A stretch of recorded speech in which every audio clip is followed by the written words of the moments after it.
Metsavanal on häid uudiseid eelkõige neile, kes kuuma ilma väga ei kannata.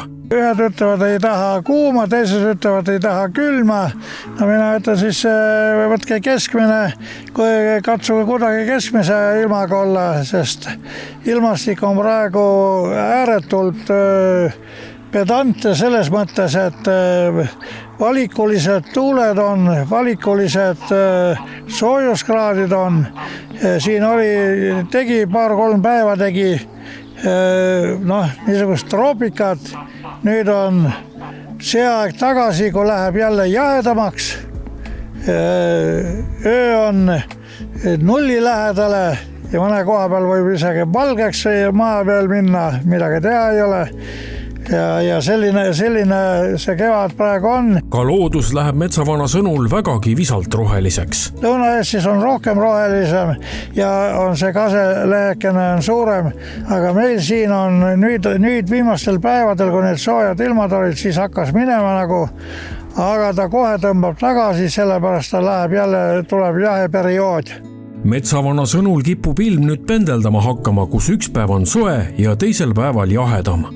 Täpselt samamoodi nagu ta talvel hakkas sellist pendeltüüpi ilmastiku tegema, teeb ta suvel ka. Ainukene vahe on see, et see aasta millegipärast tundub, et ta vihma tuleb hakata lotsima, nagu öeldakse, vanausulused või muu usulused peaks hakkama seda tegema Ohrikivi juures, et tuleks vihma, seda vihma tuleb niivõrd vähe. Nagu ütleb ka vanasõna, pääsuke toob päevasooja. Pääsuke on mõne koha peal on koha peal, mõne koha peal ei ole, nii et ilmselt nad ei julge sisemaale nii palju tulla, rannikul on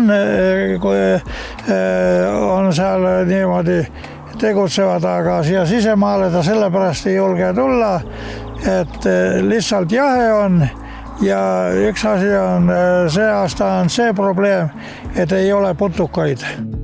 No kägu vist on ka kohal?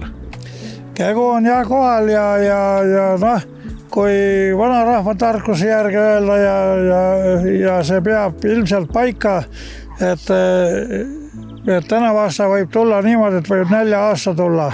Tähendab, kui kägu tuleb raagust metsa, siis vanarahvas ütles, et tuleb 4 aasta. No kui me sinna suve poole natukene piilume, kas suvi tuleb päikseline ja soe? Tähendab, ongi niimoodi, et ta nüüd teeb natukene selle sooja tsükli ära, läheb jahedamaks ja siis ütleme, mai teine pool peaks ka soojem tulema, mai lõpp, aga juuni sellest on jahe. Kuigi juuni tuleb Metsavana sõnul jahedapoolsem, siis jaanipäeva paiku võiks ilm siiski ilus ja soe olla. Ma usun küll, sest juulikuu peaks tegelikult tulema nendest kuudest kõige ilusam kuu, suvekuudest.